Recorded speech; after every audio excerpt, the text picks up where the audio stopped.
श्री राम।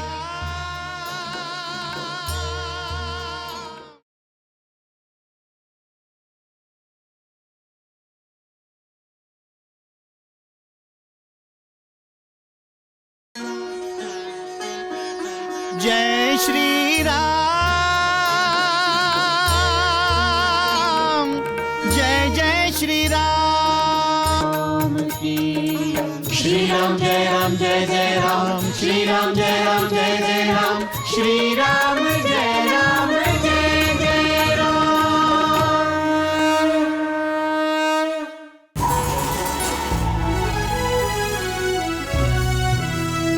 रघुकुल चंद्रम परमानंदम नमोस्तुते भद्रं रामं पूरणकामं नमोस्तुते।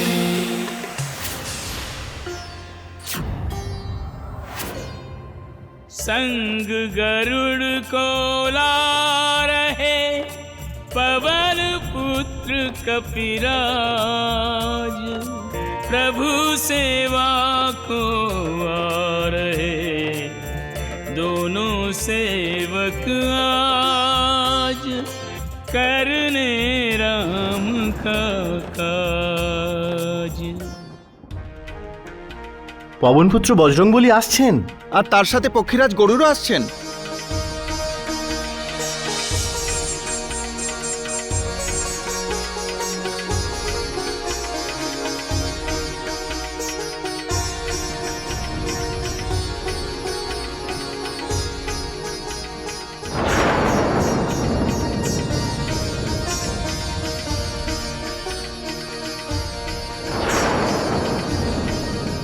হে পক্ষীরাজ, দেখুন প্রভুকে।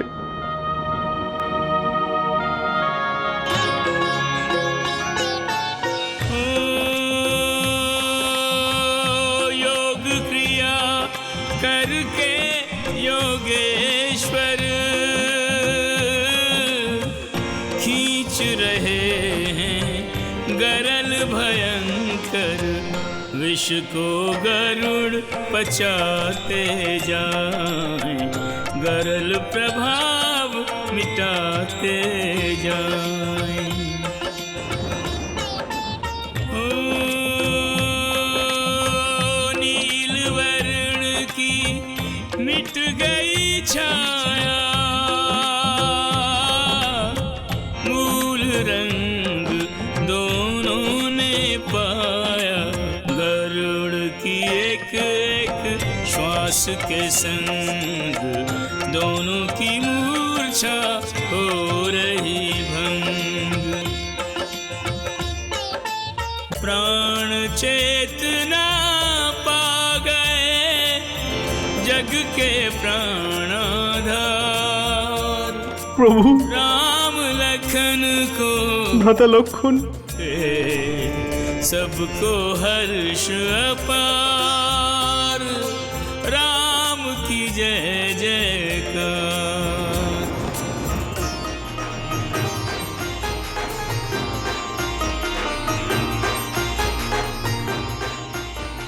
কি হয়েছিল? প্রভু, মেঘনাদ আপনাদের দুজনকে নাগ পাশে বন্দী করেছিলেন। আমরা সবাই নিরাশ হয়ে পড়েছিলাম।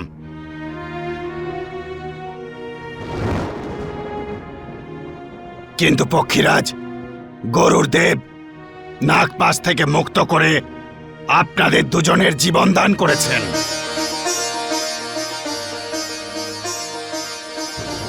নাগপাশ থেকে আমাদের উদ্ধার করা পক্ষীরাজ,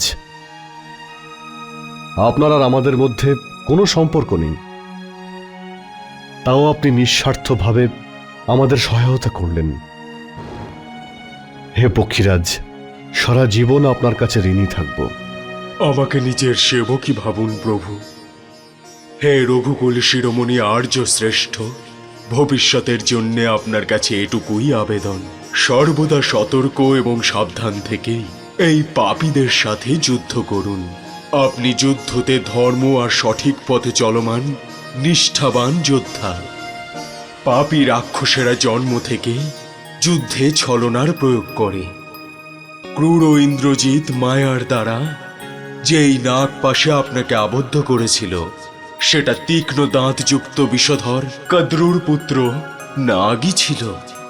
রাক্ষসী মায়ার দ্বারা প্রাণন্তক বাণের রূপ ধারণ করে আপনাকে শেষ করতে এসেছিল। এবার এই দাসকে আজ্ঞা করুন আর্য শ্রেষ্ঠ। नित्यं शुद्धं प्रत्यप्रबुद्धं नमोऽस्तु ते गरुडारूढं गहनं गूढं नमोऽस्तु ते रघुकुलचन्द्रं परमानन्दं नमोऽस्तु ते भद्रं रामं पूरणकामं नमोऽस्तु ते।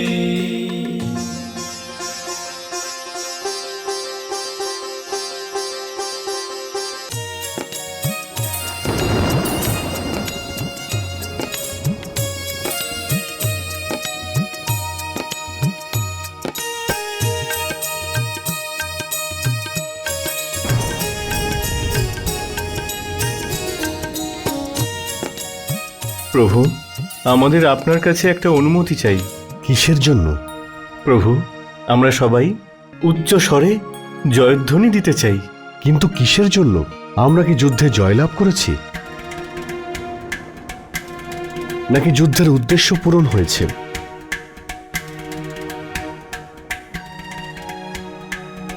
তাহলে রাতে জয়ধ্বনি কেন? প্রভু, আমাদের জয়ধ্বনি অহংকার প্রদর্শনের জন্য নয়। প্রভু, মাতা সীতা আপনার সংকটের ব্যাপারে হয়তো জানতে পেরেছেন, আর উনি নিশ্চয়ই চিন্তিত। এই জয়ধ্বনিতে আমরা ওনাকে এই বার্তাই দিতে চাই যে আর সংকটের কিছু নেই, এখানে সবকিছু ঠিক আছে। হ্যাঁ জ্যেষ্ঠ,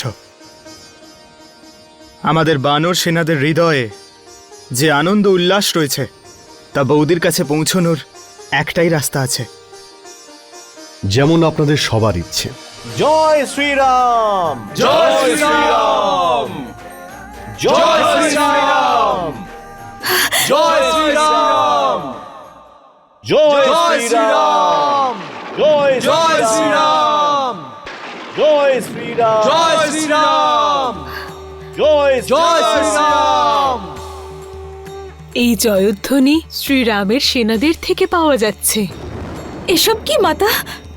এটা স্পষ্ট সীতা যে শ্রীরাম আর লক্ষ্মণ সম্পূর্ণ সুস্থ আছেন। এই জয়ধ্বনি কেবল তোমাকে শোনানোর জন্যই দেওয়া হচ্ছে যে প্রভু শ্রীরাম আর লক্ষ্মণ একদম ঠিক আছেন। জয় শ্রীরাম! বানর সেনারা এইরকম হর্ষ আর উল্লাস করছে কেন? কি পেয়ে গেছে ওরা? লঙ্কেশ্বরের জয় হোক। বানর সেনারা এরকম কোলাহল কেন করছে? বানর সেনা লঙ্কা দখল করেছে। রাম ও তার ভাই দুজনেই নাগপাশ থেকে মুক্ত। অসম্ভব! মুক্ত হয়ে গেছে কি করে?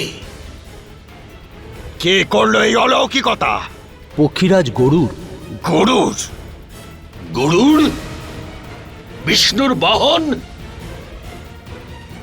ইন্দ্রজিৎ, সবার আগে গরুড়কে বধ করো। সেটা তো আমি যে কোনো সময় করতে পারি পিতাশ্রী। প্রথমে আমাদের শত্রুকে শেষ করতে হবে। এবারে আমি আমার তপবলে প্রাপ্ত অস্ত্র প্রয়োগ করে আগামীকালই এই যুদ্ধের পরিণতি টানব। আর যারা আজ উৎসব পালন করছে তারাই আগামীকাল সন্ধ্যায় দু চোখে জল নিয়ে বিলাপ করবে। পুত্র ইন্দ্রজিৎ, এখন আমার সমস্ত আশাই তোমার উপর নির্ভর করছে। আপনার এই পুত্র আপনার সব আশা পূর্ণ করবে পিতাশ্রী।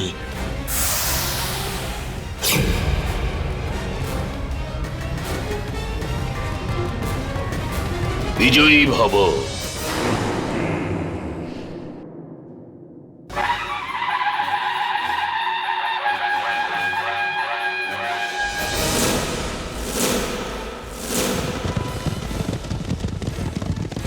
দেখছেন প্রভু, আজ ইন্দ্রজিৎ আর ওর সেনা গতকালের থেকেও বেশি উৎসাহিত। মহারাজ বিভীষণ, আমার আর আমার সৈন্যদের উৎসাহ এর থেকে কিছু কম নয়। আর তার প্রদর্শন আমরা ইন্দ্রজিতের সামনে যুদ্ধক্ষেত্রে করব। ওর এই নাগপাশ অস্ত্রের অভিমান আজ আমি চূর্ণ করে দেব। মহারাজ সুগ্রীব, আজকের সমস্ত পরিকল্পনা আপনি করবেন।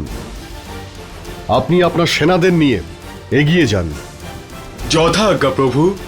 জয় শ্রীরাম! জয় শ্রীরাম! জয় শ্রীরাম! জয় শ্রীরাম!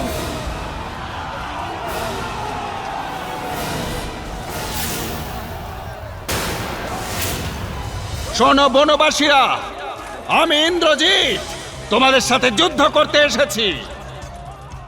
কোথায় লুকিয়ে তোমরা দুই ভ্রাতা? ওই নাগপাশের বিষ এখনো পর্যন্ত নামেনি নাকি? রাম, লক্ষণ, আমার সম্মুখে এসো। জয় শ্রীরাম! দুষ্ট পিতার দুষ্ট পুত্র, একবার নয় বারবার রাম নাম নে, তাহলে তুইও একদিন মুক্তি পাবি। আচ্ছা, তাহলে প্রথমে আমি তোকে উদ্ধার করছি।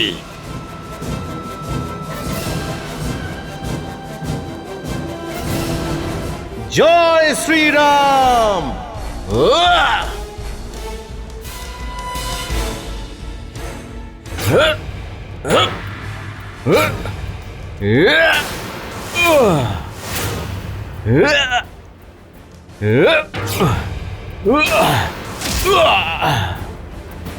লক্ষণ,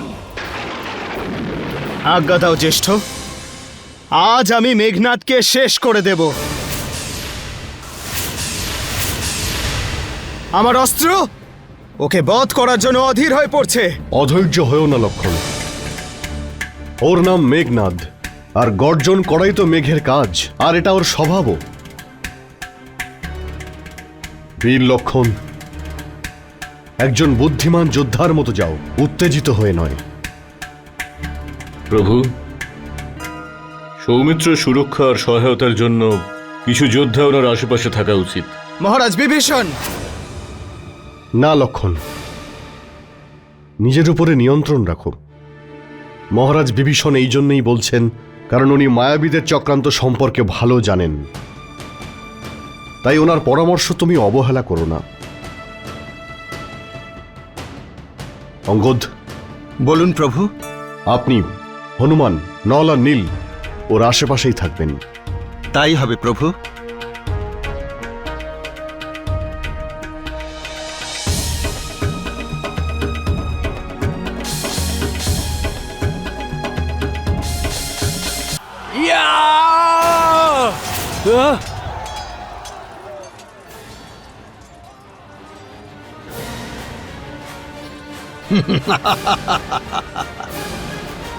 এসো এসো মহাবলশালী লক্ষণ, এসো।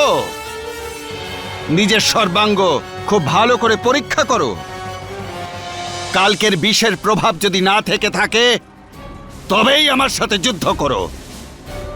কেননা শক্তিহীন নির্বল লোকের সঙ্গে যুদ্ধ করা এই রাবণ পুত্র ইন্দ্রজিতের শোভা পায় না। নাম কি?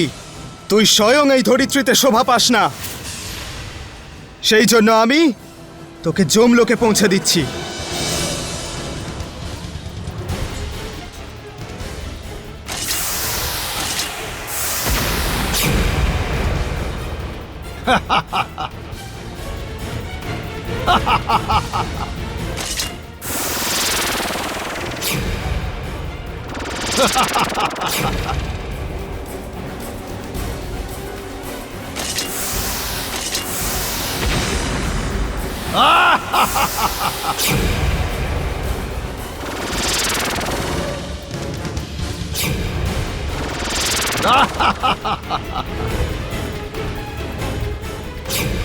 আহ!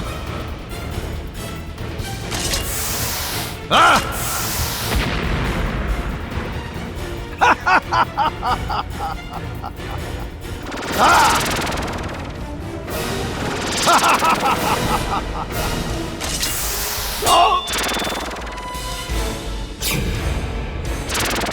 লক্ষণ, এবার যদি কেউ তোকে বাঁচাতে পারে তাহলে বাঁচাক। আহ!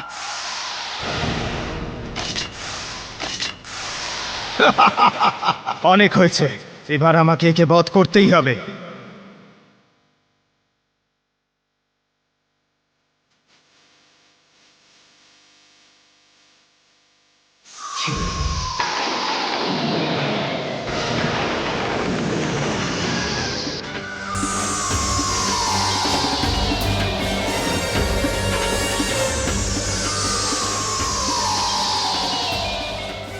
না লক্ষণ, ব্রহ্মাস্ত্র নয়। কেন জ্যেষ্ঠ? ব্রহ্মাস্ত্র অত্যন্ত বিনাশকারী আর মহাসংহারক অস্ত্র লক্ষণ।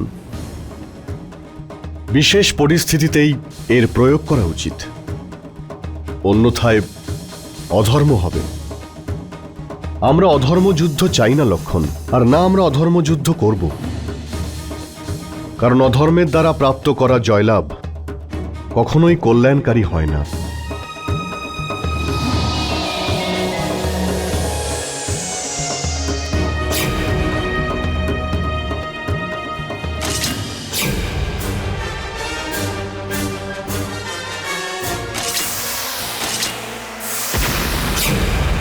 লক্ষণ, এবার তুমি আমার শক্তি অস্ত্র প্রয়োগ করতে বিবশ করছো। আজ আমি তোমায় এই যুদ্ধভূমিতে চিরকালের জন্যে শায়িত করছি। হ্যাঁ,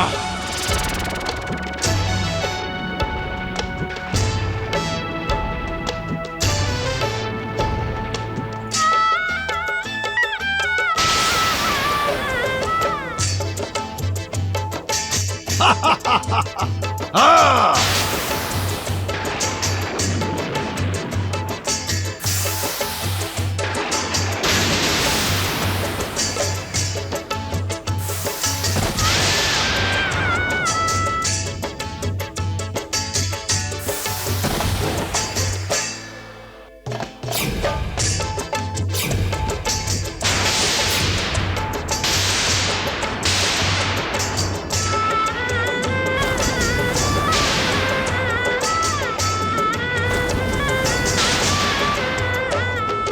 সৌমিত্র! না,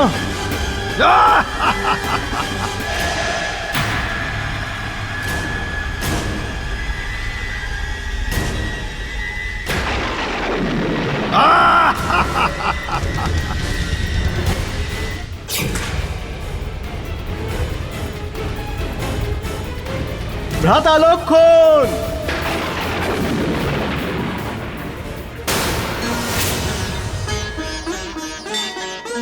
जय श्री राम।